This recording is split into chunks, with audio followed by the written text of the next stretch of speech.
कितना हसीन चेहरा, कितनी प्यारी आंखें, कितनी प्यारी आंखें, आंखों से झलकता प्यार। कुदरत ने बनाया होगा फुर्सत से तुझे मेरे यार।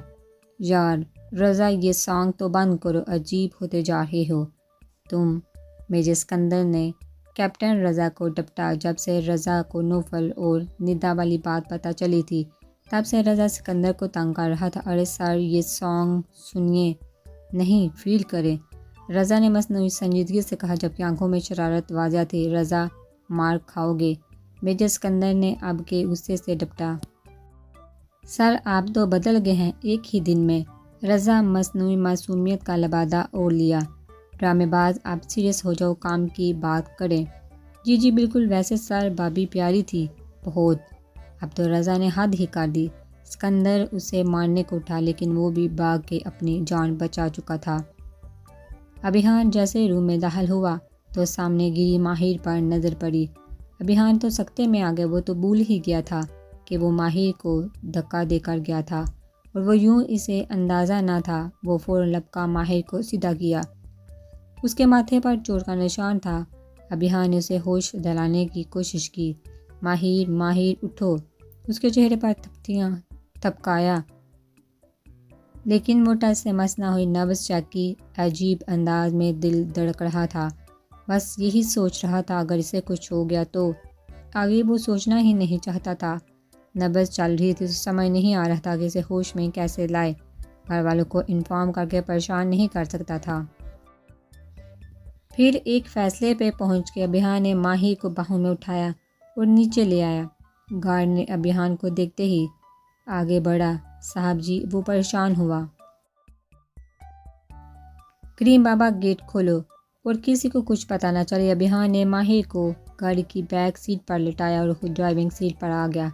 रैश ड्राइविंग करके वो कुर्बी हस्पताल पहुंचा। माहिर को उठाए वो हस्पताल में दाखिल हुआ। हवास बहता होया हुआ था। डॉक्टर ने अभिहान को देखते ही उसे डील किया। वो अभिहान का दोस्त था। अभिहान को रह रहकर खुद पर गुस्सा आ रहा था कि उसने क्यों माहिर के साथ इतना बुरा सलूक किया। वो लम्हे फिर से आंखों में घूमने लगे तो सख्ती से आंखें मूंद ली। तस्वर में माहिर का मासूम और शरारती चेहरा लहराया तो दिल से दुआ निकली कि इसे कुछ ना हो। कुछ ही देर बाद डॉक्टर ने उसे रूम में बुला लिया। अभिहान आप ठीक हैं? वो डोंट वरी, सर पर चोट लगने से वे बेहोश हो गई हैं। डॉक्टर बासत बोलते हुए अभिहान का जायज़ा लेने लगा। थैंक गॉड, बेहता ही अभिहान के लबों से अदा हुआ। बाय द वे ये है कौन? डॉक्टर बासत ने शकी लहजे में पूछा। अभिहान ने अपने दोस्त को देखा। शी इज़ माई वाइफ, मजबूत लहजे में जवाब दिया। रियली? बासत जितना हैरान हो सकता था वो हुआ। हाँ यार, बस अचानक हुआ। अभिहान थके अंदाज में बोला। डियर भाभी की केयर भी करो और बहुत वीक है, इंजेक्शन दे दिया है। कुछ देर में इन्हें होश आ जाएगा तो घर ले जाना। और ये कुछ मेडिसिन भी हैं, टाइम से देना और खाने का खास ध्यान रखना। डॉक्टर बासत ने स्लिप अभिहान की तरफ बढ़ाई तो बोला। अभिहान ने स्लिप लेकर इस बात में सर हिलाया। फिर कब दे रही हो? अभिहान जो जाने के लिए उठा। बासत की बात पर चौंका सवालिया नज़रों से उसे देखा तो डॉक्टर बासत मुस्कुराए। यार पार्टी, शादी की पार्टी तो बनती है ना यहाँ। अभिहान ने मुस्कुराते हुए इस बात में सर हिलाया और बाहर निकल गया।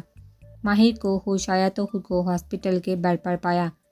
कुछ देर तो होश व हवास कायम करने में लग गए। फिर धीरे धीरे सब याद आ गया। बेएहतियात हाथ माथे पर गया जहाँ बैंडेज बंधी हुई थी। जड़ से उठ के बैठ गई। आंखों से दो आंसू बह निकले। अपनी कमाईगी पर से फिर से याद आने लगी। वो मुझसे इतनी नफरत करते हैं कि मुझ पर शक कर रहे थे कि निदा को वो मुझे ना जाने क्या समझते हैं। मैंने तो कभी इस घर के किसी फ़र्द को बुरा नहीं चाहा, फिर क्यों मुझ पर इल्ज़ाम लगाया? उससे ही सवाल करती वो आंसू बहा रही थी।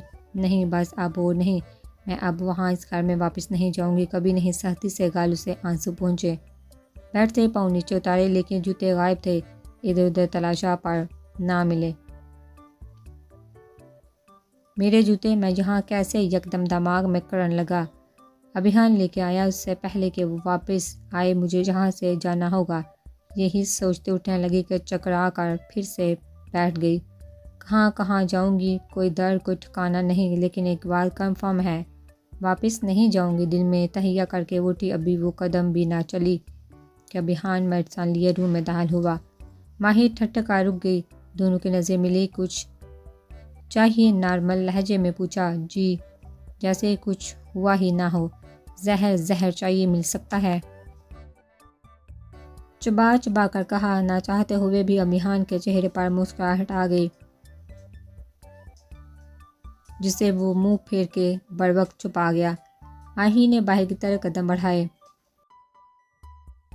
कहाँ जा रही हो? अभिहान ने थके अंदाज से पलट कर दरियाफ्त किया। जहन्नम में, और प्लीज़ अब मज़ीद कोई सवाल नहीं। माही ने हाथ उठा के माथे पर तिबरी सजाए बोला। इतने में अभिहान सारपा पहुंच गया। एक लम्हे के लिए दोनों की नज़रें मिली। जड़ से अभिहान ने माहिर को बाहों में उठाया। माहिर हैरान नज़रों से अभिहान को देखने लगी। उतारे मुझे नीचे, ये क्या हरकत है? माहिर इसकी बाहों में मचली। अभिहान इसकी बात को नज़रअंदाज करता बाहर की तरफ कदम बढ़ाए। हॉस्पिटल में उका दुका लोग ही थे और स्टाफ था जो देखा मनीहेजी हंस दिए थे। माहिर ने शर्म के मारे अभिहान के सीने में मुँह छुपा लिया कि मज़ाहमत बेकार थी। अभिहान को भी किसी की परवाह ना पहले हुई थी न आज। वो हमेशा वही करता जो वो करना चाहता था। माहिर का मुंह छुपाना अभिहान को बहुत भाया। फ्रंट सीट पर बिठाते सीट बेल्ट लगाकर वो ड्राइविंग सीट पर आ गया और गाड़ी रोड पर डाल दी। माहिर मुठ्ठियाँ पीटती रह गई। मैं घर नहीं जाऊंगी, बहुत मजबूत लहजे में कहा। अभिहान खामोश रहा। मैं आपसे कुछ कह रही हूँ, मुझे आपके साथ नहीं जाना। माहिर गुस्सा जब्त करते अभिहान की जान मुड़ी। आप सुन रहे हैं मैं क्या कह रही हूँ? अभिहान की लापरवाही माहिर को मजीद भड़का रही थी तो ऊंची आवाज़ में बोली। अभिहान ने गाड़ी गेट के अंदर दाखिल की और बाहर निकला। माहिर गाड़ी से ना उतरी। अभिहान उसकी साइड का दरवाज़ा खोल के खड़ा रहा। घुस जाना है अंदर या मेरी बाहों में? मानीहेजी से कहा। माहिर की खूबसूरत आंखें मजीद फैल गई। वो सोच कर रह गई कि ये क्या करने वाला है, इसका इरादा क्या है। जब माहिर बाहर ना निकली तो अभिहान ने आगे बढ़कर इसे उठाना चाहा। नहीं, मैं खुद चली जाऊंगी। माहिर ने घबरा के दोनों हाथों से अभिहान को रोका। अभिहान धीरे से मुस्कुरा कर पीछे हट गया। माहिर मरे हुए कदमों से घर में दाखिल हुई। अंदर वो बहुत सख्त डरी हुई थी। अभिहान का अंदाज उसे टटका रहा था। इतनी रात को कहाँ गए थे दोनों, कहाँ से आ रहे हैं? कूद जो पानी के लिए उठी थी। अभिहान और माहिर को रूम में जाते देखा और वो दोनों की पीठ ही देख सकी, वरना माहिर के पास माथे पर लगी बैंडेज पर नज़र पड़ी तो समझ आती। दिमाग में ताने बाने बुनती वो अपने रूम में चल दी। बहुत देर हो गई थी। नादिया को वजीफ़ा करते अब वो मुकम्मल हो गया था। वो अभी भी पढ़ रही थी। वो पढ़ते हुए ताबीज़ उसने गले में डाला और एक भरपूर मुस्कुराहट उसके लबों पर आ ठहरी। आंखें मूंद के नौफल की शबीहा दिल में उतारने लगी, जबकि लब मुसलसल हिल रहे थे। ज़ैनब बेगम मुसलसल अपनी बेटी को देखे जा रही थी, जो खुद तो पुर इसरार थी, हरकतें भी बहुत पुर इसरार सी थी। वो नादिया से डरती थी, इसीलिए कुछ भी पूछने का हौसला ना रखती थी। इंटरकॉम पे दूध का गिलास मंगवा के माहिर को दिया। वो मुंह बसोरने लगी और दूसरी तरफ देखने लगी। अभिहान उसका इंतज़ार करने लगा। खुद लोगी या मैं पिलाऊं? लहजे और अल्फाज के मनहेजी माहिर का दिल धड़का गई। जट से गिलास थाम लिया। अभिहान खामोशी से पलट गया। मैं जब तक आऊँ तो गिलास खाली हो और कोई चालाकी की तो अंजाम बहुत बुरा होगा। माहिर को देखे कबर्ड से कपड़े लेता वो बाथरूम की जानब बढ़ गया। उसके जाने के बाद माहिर उसकी नकल उतारने लगी। अब मैं हर काम उसकी मर्जी से करूँगी। No never. माहिर ने दांत कचकचाए और दूध के गिलास की तरफ देखा, लेकिन पेट में चूहे दौड़ रहे थे, इसलिए फेंकने का इरादा कैंसिल किया और गिलास मुंह से लगाया। अभिहान वापस आया तो वो मज़े से बेड पर लेटी थी। बैकग्राउंड से टेक लगाए, आंखें मूंदे पल भर को अभिहान ठटका। क्या चीज़ थी वो? ऐसे में कितनी मासूम और जागते में पूरी चड़ेल बेहतियार ही अभिहान के लाभ मुस्कुराए। ड्रेसिंग टेबल के सामने खड़ा वो गीले बालों में काम कर रहा था, जब मिरर से वो माहिर को मुसलसल नज़रों में फोकस किए हुए था। कुछ याद आने पर पलटा। उठो और मेडिसन ले लो, अभिहान ने उसके सर पर जाके बोला तो वो यकदम डर गई। नीले कांच सी आंखों में नींद हलकोरे ले रही थी। वो आंखें अभिहान को बेहूद सा करने लगी। अभिहान का जी चाहा वो इन आंखों को चूम के अपना लफ्ज़ इन पे छोड़ दे, लेकिन बरवक्त नज़रें हटा के आंखों का जाविया बदला। नींद की वादी में खोने से पहले माहिर ने खामोशी से मेडिसन ली और आंखें मूंद ली। अभिहान ने भी छेड़ना मुनासिब न समझा और सोफे की जानब कदम बढ़ा दिए और बामुश्किल ही से ही वहाँ तक गया। क्या वक्त आ गया है? कितने मज़े से मेरे बेड पर कब्जा जमा के लेटी है और अपने ही रूम में यहाँ सोफे पर हूँ मैं। अभिहान ने नफ़ी में सर हिलाया, लेकिन आज के दिन का लिहाज तो करना ही था कि आज के दिन तो चोट भी खुद ही दी थी, मरहम भी खुद रखनी थी, नींद तो क्या हाँक आनी थी। लेटे हुए ही नज़रें उस परी पैकर चेहरे का तवाफ करने लगी। वो बहुत खूबसूरत थी और एज में भी कम थी, लेकिन फिर भी वो अभिहान के दिल तक रसाई हासिल कर गई थी। शायद ये निकाह के दो बोल का असर है कि वो इसके लिए अपने दिल में नरम गोशा महसूस करने लगा था। क्या यार, ये लड़की मुझे पागल कर देगी। अभिहान ने करवट बदली, लेकिन नज़रें भटक के फिर उस नाजुक वजूद पे जा ठहरी और इस बार नज़रें हटने से इनकारी थी। माहिर पे नज़रें जमाए कब वो नींद की वादियों में खोने लगा उसे पता ही ना चला। नाश्ते की टेबल पर नौफल ने सबको अपनी वापसी के मुतालिक आगाह किया। लेकिन बेटा, कल तो आप आए हैं, इतनी जल्दी वापसी? फरवा बेगम बेटे की बात से अफसरदा हो गई। शाहवेज साहब खामोशी से उठ के ऑफिस के लिए निकल गए। उनकी खामोशी को सब ने महसूस किया। मामा, मैं छुट्टी आया ही कब था? वो तो निदा का मसला हुआ तो मुझे आना पड़ा। अभी एक मिशन पर जाना है, दुआ करें खुदा सरहुरू करे, फिर इंशाल्लाह काफ़ी दिन की छुट्टी पर आऊँगा। कि नकी से नाश्ता करते मिशाल को देखा। बेटा, अगर इसी शहर में है तो घर आ जाया करे शाम को। परवेज साहब ने प्यार से कहा। नहीं बड़े पापा, दूसरे शहर में पोस्टिंग है। नौफल ने झट से बात को संभाला, वरना इसके मिशन के लिए मसला पैदा हो जाता था। वो जाना था, वो सीक्रेट मिशन पर था और ये बात सिर्फ शाहवेज साहब जानते थे। आपके बेटे और बहू का अता पता नहीं। आज नाश्ता नहीं करना उन्होंने? परवेज साहब ने सरबत बेगम से पूछा। सरबत बेगम जवाब देती कि अभिहान और माहिर सीढ़ियाँ उतरते नजर आए, जबकि नौफल बहु लफ्ज़ पर ही चौंक गया था। यकबारगी सबकी नज़र नौफल समेत सीढ़ियों की तरफ उठी। अस्सलाम वालेकुम। अभिहान चेयर घसीट के बैठा।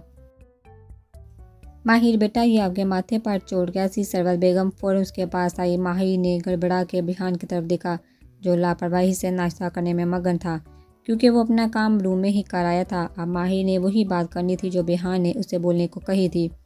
कुछ नहीं आंटी, रात को अंधेरे में ड्रेसिंग से चोट लग गई थी। नज़र झुकाए धीरे से कहा, अरे बेटा, ध्यान से काम किया करते हैं, ज़्यादा दर्द तो नहीं?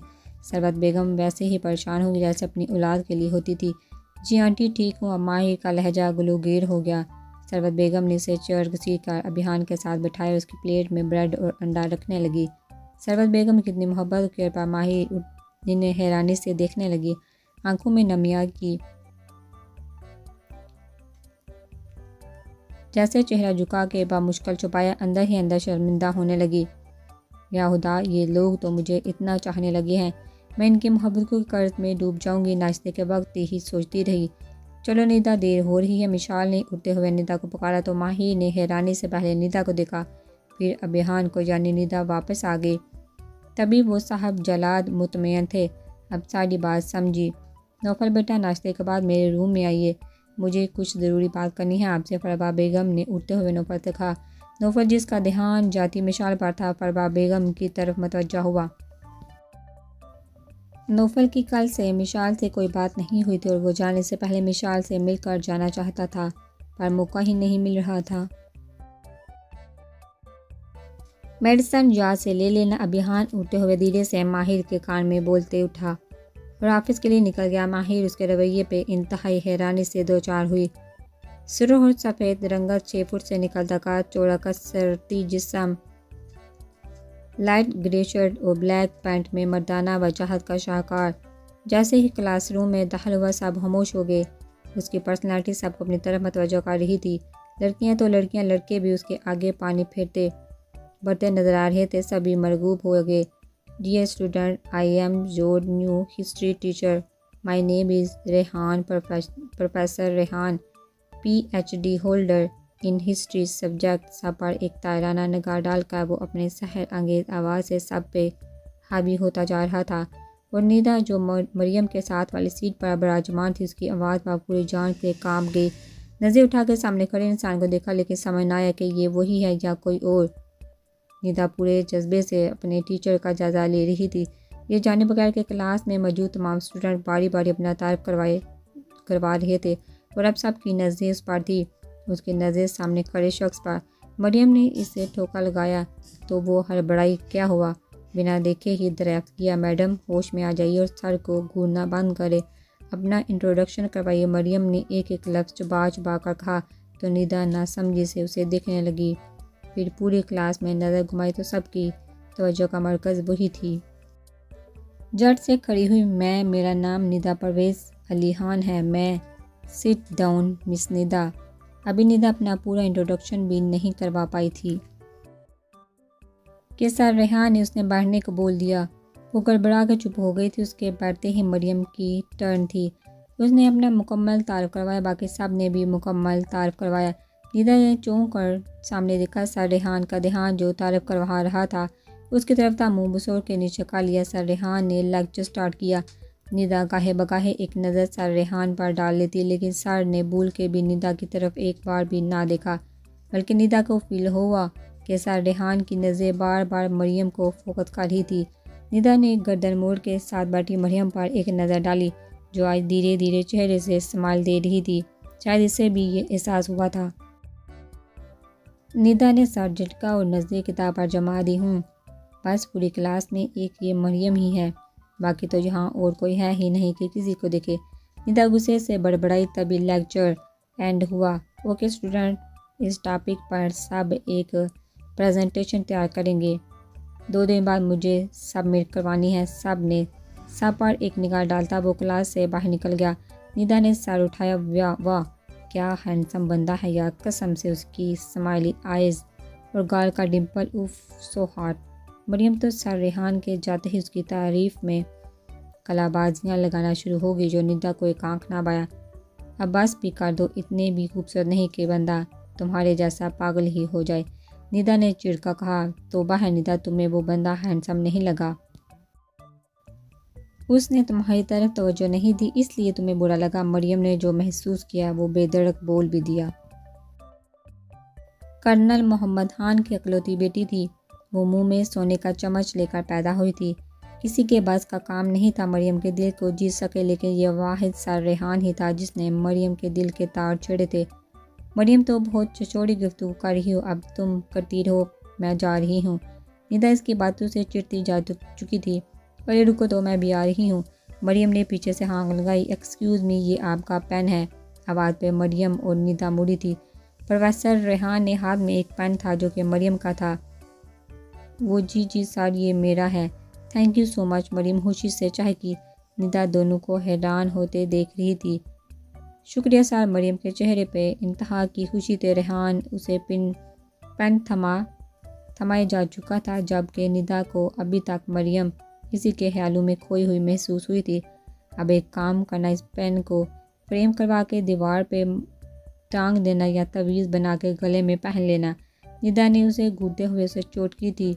वैसे आइडिया बुरा नहीं। मरियम ने बैग से डोरी निकालते पेन को इसमें डालते पिन अप किया और गले में डाल लिया। निदा अफसोस से सर पे हाथ मारती रह गई। उसका कुछ नहीं हो सकता।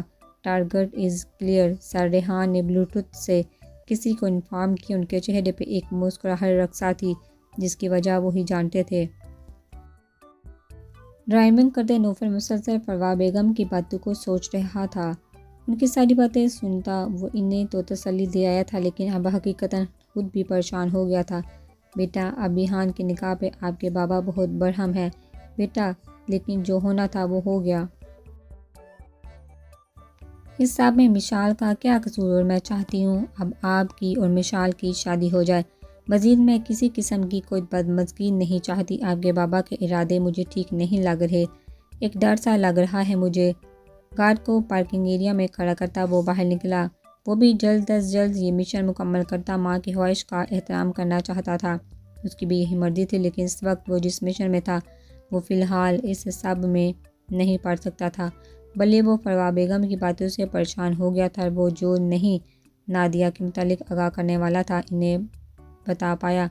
वो इन्हें मज़ीद परेशान ना कर सका, लेकिन एक बात तय थी, वो किसी भी हाल में मिशाल को नहीं छोड़ने वाला था। मिशाल इसकी मनकूहा थी, उसके निकाह में थी उसकी इज़्ज़त और शायद मोहब्बत भी। वो एक फ़ौजी थी, अपने कोलरफेल का पका अपनी बात से अपने रिश्ते से कभी भी आंखें नहीं बंद कर सकता था और हर हाल में मिशाल को अपने आने का फ़ैसला सोच चुका था। अपने कमरे में बैठी माहिर मुसलसल माहिर के बारे में सोच रही थी। यहाँ सब लोग बहुत अच्छे थे, सभी उसे बहुत प्यार और इज्जत से पेश आते थे, लेकिन वो ये भी जानती थी कि उसके बाबा भी उसे मुसलसल ढूंढ रहे होंगे। बहुत जल्द वो इस तक पहुँच गए और इसे यहाँ से माहिर घबराई, उसे टेंशन हो रही थी। उसका सर दर्द से फटा जा रहा था। या अल्लाह, ये कैसी आजमाइश है, क्या करूँ मैं? यहाँ सब इतने अच्छे हैं और बाबा ने अगर इनमें से किसी को भी मेरी वजह से कोई नुकसान भी पहुँचाया तो मैं खुद को कभी माफ़ नहीं कर पाऊँगी।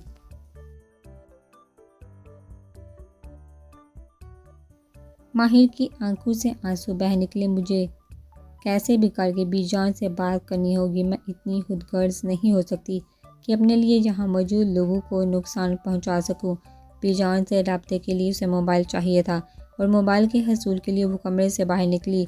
बाहर टीवी लाउंज में ही एक मोबाइल चार्जिंग पे लगा नजर आया। माहिर के चेहरे पे खुशी की लहर दौड़ गई, फ़ौरन से आगे बढ़ी। अभिहान अभी मीटिंग से फ्री हुआ था। वो काफ़ी थकन का शिकार था कि अपने मोबाइल पे कॉल आती देख वो चौंका और बिना ये देखे कि किसकी कॉल है वो कॉल रिसीव कर गया। हीरे, मेरी बच्ची कैसी है तू? अभिहान जो अभी कुछ बोल भी नहीं पाई थी अभिहान अभी जो कुछ बोल भी नहीं पाया था, मुकाबल किसी खातून की बात सुनता हैरान हुआ।